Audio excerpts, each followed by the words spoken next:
Alright, so today I'm going to talk about a nomenclature tutorial, how to name alkanes. So alkanes are consist of all carbon atoms that are connected by sigma bonds, so they have no pi bonds, meaning there'll be no sp3. There'll only be sp3 hybridized carbons here, no pi bonds, which means no sp2 or sp. The general molecular formula of C sub n, H sub n plus 2, not really important here for you to understand. Biggest thing to think about here is ane is the suffix. So before we talked about methyl, ethyl, meth, eth, prop, you know all those things. Here if we have propane, it's 1, 2, 3 carbons. Prop is the prefix, and ane is our suffix. Butane 1, 2, 3, 4. Butane, right? The ane means that we have only sigma bonds, no pi bonds going on. Pentane 1, 2, 3, 4, 5. Pent is a prefix meaning 5. Ane suffix. Just emphasizing here, right? We're talking about linear alkanes that'll be kind of in the zigzag form. The way we name them, the first thing we need to do is find the parent chain, which is the longest continuous uninterrupted chain in a hydrocarbon, right? So longest uninterrupted chain, and the parent names for these alkanes, of course, you've seen before: methane, meth, eth, prop, but, pent, hex, hept, oct, not, dec, undec, dodec, and tridec.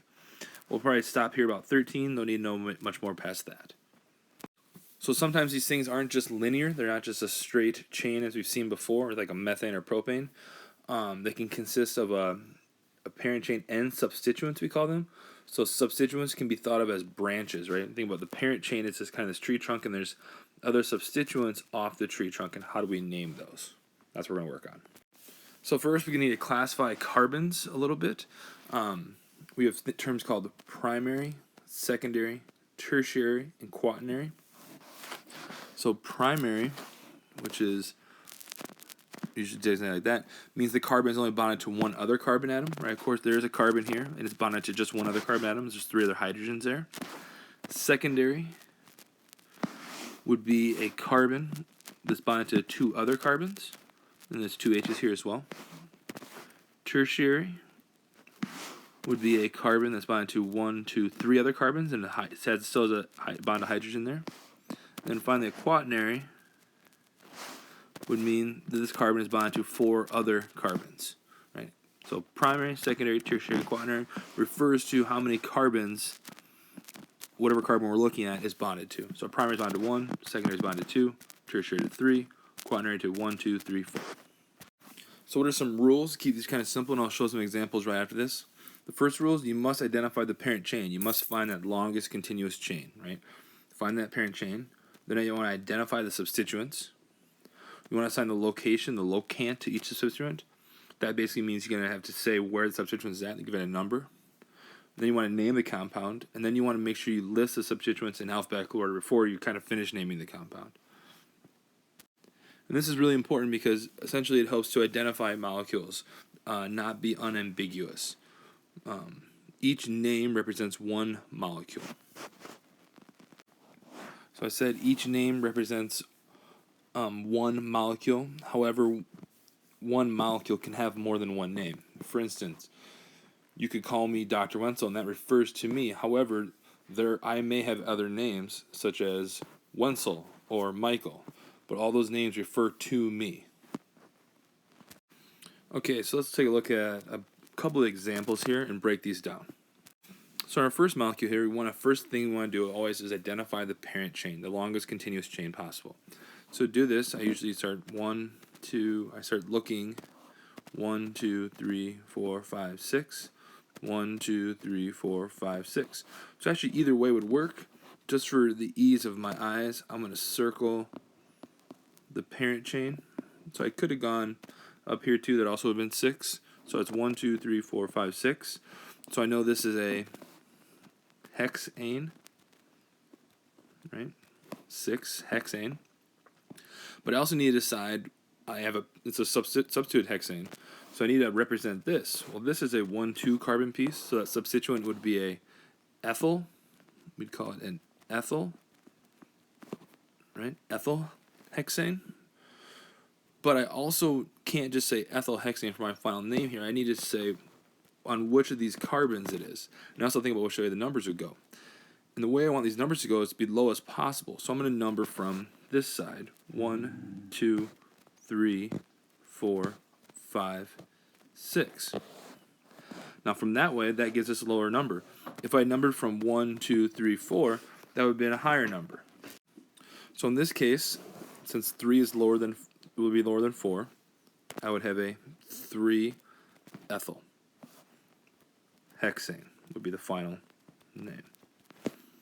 Find the longest parent chain, name the substituents, and then give a number to the substituents to indicate where they're at on the parent chain. Well, now let's make this a little more complicated. So now we've added a substituent in our branch. Now what happens when we have two substituents, perhaps? All right, so again, I think we can say 1, 2, 3, 4, 5, 6. So it's still a hexane. We circle our parent chain. Now we got to decide about the numbering here and how we're going to do this. Because we could number it, if I number it in red, it could be 1, 2, 3, 4, 5, 6. Or if I number it in blue, it could be 1, 2, 3, 4, 5, 6. So the parent name still is hexane. That's not going to change. Our substituents we have, looks like we still have a ethyl, 1, 2 carbon. So we still have an ethyl. And now we have a 1 carbon piece right here, which of course is a methyl. So the question is, how do I decide which one's better, right? So it looks like I have either a methyl on a 3 carbon or 4 carbon, or I have a methyl on a 4 or 3 carbon. So the difference here then comes down to actually their alphabet, E and M. E comes before M in the alphabet, so therefore we want to have E have the lowest number. So that means we're going to go with the blue numbers, so it'd be 3-ethyl and 4-methyl. So the way we name it then would be, let's see, pull this up a little bit. It would be 3-ethyl, 4-methyl hexane. Again, identifying the parent chain, numbering it. We number it 2 ways here. We have 2 substituents. We have to rank them somehow. And the way we rank them is by their alphabet. So if it doesn't matter, here's the lowest number. We want to rank it by the alphabet. So ethyl would be 3, methyl would be 4. So 3-ethyl, 4-methyl hexane. And I'm not going to worry too much about parentheses or the dashes and those kind of things on the test or exam. All right, let's take it up an even further notch. Let's circle our parent chain. Still hexane. Still the longest parent chain, so we're still a hexane here. But now we have quite a few. We have 3 substituents, it looks like. Looks like we have a ethyl still. Now we have a methyl, but we have 2 of them. So we'd call that a dimethyl, right? A dimethyl. So there's 2 methyls is di, so there's 3 would be tri, 4 tetra, and so on. So we have a dimethyl here now too. So this is a little trickier. So to name these, we actually now want to have the lowest numbers possible. So since there's 2 on this carbon, we want to rank this higher actually. So we're going to number it 1, 2, 3, 4, 5, 6. Because there's 2 methyls on here, 2 is always better than 1. So we're not going to worry about the alphabetizing in this case. So in this case, it would be 3-dimethyl, 4-ethyl, right? And now hexane. But now there's a little trick here to how we actually order it and write it out. So the parent name still is hexane. But when we write this out, we actually put the ethyl part before the dimethyl part because M is still after E. Right, so we actually finally write it. It would be 4-ethyl, 3-dimethyl hexane. Parts that are confusing here. The numbering has nothing to do with the order that we write things in. The order we write things in is literally just about the alphabet. Right? The numbering is about, right, there's just 2 here versus 1, so 2 substitutions with lower number is better than having 1 with a lower number. So the numbering, the actual laying it out, naming it, is more based on alphabetizing. Okay, taking another step up here. Again, we have the hexane. That's right. So again, you'll be challenged a little bit to find the longest parent chain, but make sure you're always able to do that. Find the longest 1, 2, 3, 4, 5, 6, longest parent chain. So this is still a hexane. Find the longest parent chain. Looks like we have two substituents again. Ethyl, the old favorite. So ethyl's still there. It looks like we also now have a Br. So we call that a bromo. Right? Also like fluoro, chloro, and iodo as well would be another possibilities. Now to number this, we have to decide, well again, we can number from the left 1, 2, 3, 4, or from the right 1, 2, 3, 4. So who's going to win priority, bromine or ethyl? So before, ethyl beat methyl because of the alphabetizing, and again here, guess what? Bromo is going to beat ethyl because of alphabetizing again. So the final name for this would be, if we number, it would come from this side, 1, 2, 3, 4, 5, 6.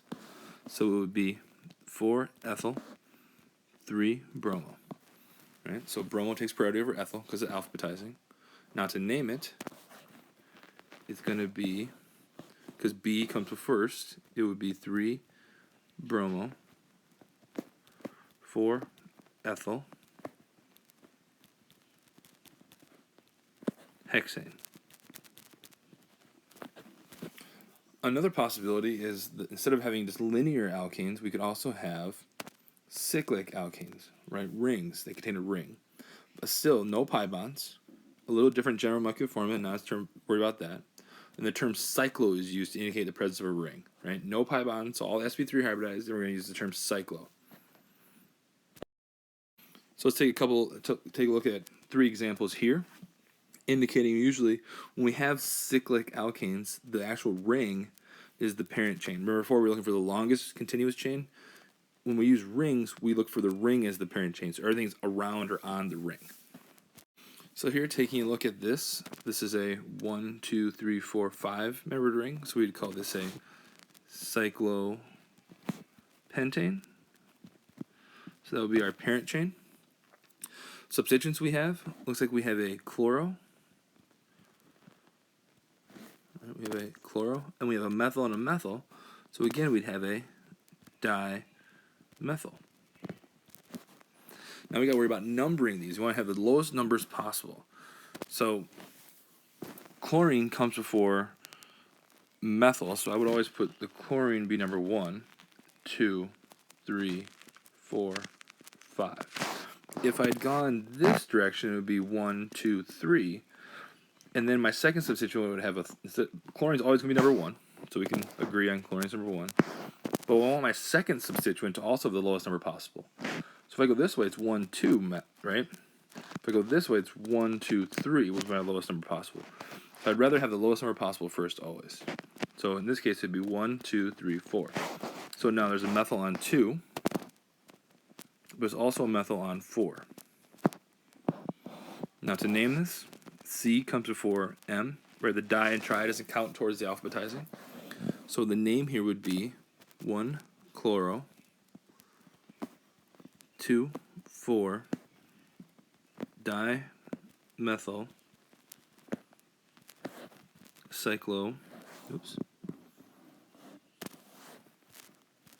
cyclopentane. Let's take a look at this weird looking one. So again, here the parent chain is a 4-membered ring, so that would be a cyclobutane. Let's say substituents, we have a methyl, right? We have a methyl, and we have 1, 2, 3 ethyls, so that would be a triethyl. Now numbering here, again, who do we give priority to? Methyl or ethyl, we've done this before. M is after E in the alphabet, so E should have the top priority. So we want to give E the top priority, so this is going to be number 1 here. And again, we have a choice. We can go 1, 2, 3, or we go 1, 1, 2 down this way. And again, ethyl versus a methyl. Let's give the ethyl the priority. 2, 3, 4. So our numbers for the methyl it's 4-methyl, and it's 1, 2, 3 trimethyl. So write it all out. Again, E is before M. Remember, tri doesn't count. So it would be 1, 2, 3 triethyl, 4-methyl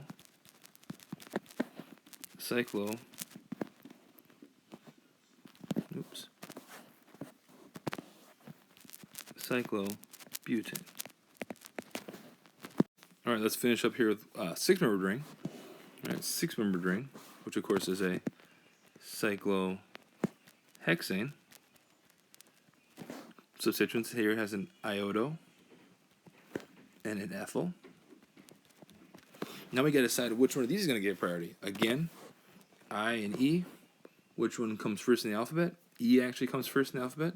So let's make this number 1, 2, 3, 4, 5, 6. Again, we could have numbered this way, but this would have gave this a higher number. We always want to get the lowest number possible for all of our substituents. So the ethyl is 1 ethyl, and it's 2 iodo. So the naming would be 1 ethyl, 2 iodo, cyclohexane.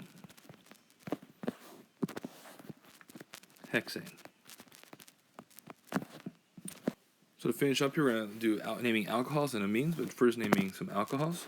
Again, alcohols are also similarly discussed as carbon is, as primary, secondary, and tertiary. So primary alcohol is where the OH is attached to a carbon that's only attached to one other carbon. A secondary is where the oxygen is attached to a carbon that's attached to 2 carbons. And then a tertiary alcohol is when the oxygen is attached to a carbon that's attached to 1, 2, 3 other carbons. So primary alcohol, secondary alcohol, tertiary alcohol. We also, of course, use the -al as our suffix, not the -ane anymore. We're using -al as a suffix. And in this case, the parent chain must contain the alcohol, and the alcohol in this way takes priority over everything. We always want to have the alcohol get the lowest number possible. So the parent chain must contain the alcohol, and it always gets the lowest number possible. So let's take a look at some examples on how to name some of these alcohols and make sure they get the lowest number possible and all those kind of things.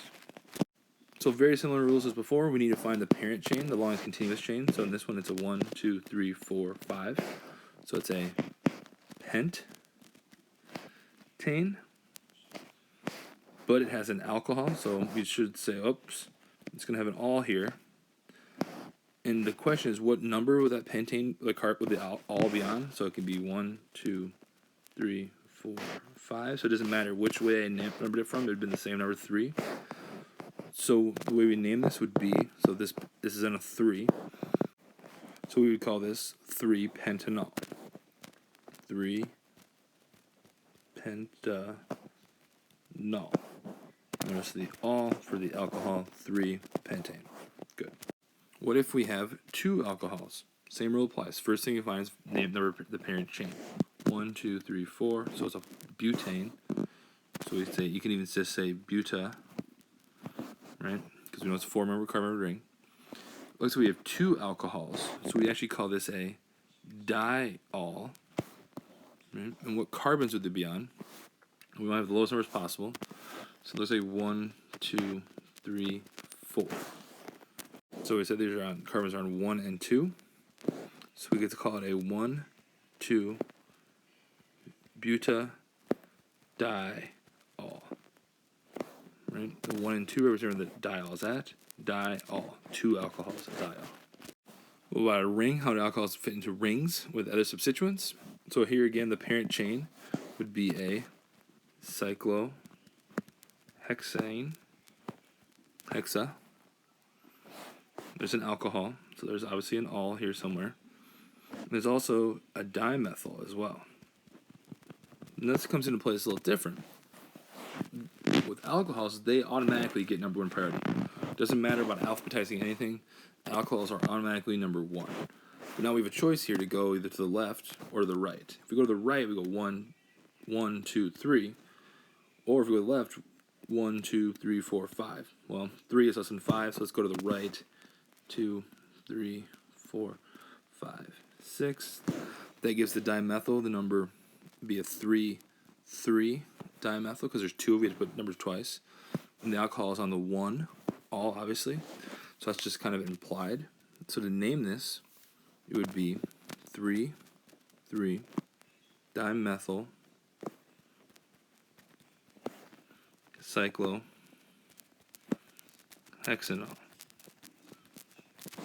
Now some people say, why did I put the 1 in there? You could put 3,3-dimethyl 1-cyclohexanol, but it's pretty much implied that it has the highest priority, and that would be at the 1. But if you want to put it there, you certainly can. It's fine. All right, finishing up here with naming amines. So the amines, we talk about them again in terms of primary, secondary, and tertiary. So a primary amine is connected to only 1 carbon. A tertiary amine is connected, a secondary amine is connected to 2 carbons. And then a tertiary amine, of course, is connected to 1, 2, 3 carbons. We do this represent. So, of course, again, representing with the primary, secondary, and tertiary, based on how many carbons the nitrogen is bonded to. So let's look at some names, how to name these compounds. So naming amines is a little different, but again, not going to be too complicated with these. But we'll look at here 3 different examples, one of a primary amine, a secondary amine, and a tertiary amine. So here in this first one, we have a primary amine. These are the easiest to name. We find out the longest chain of carbons is bonded to, so this is a 1, 2. So that, of course, would be an ethane.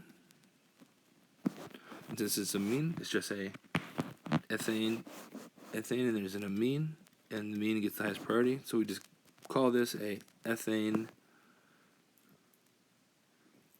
amine for our final name.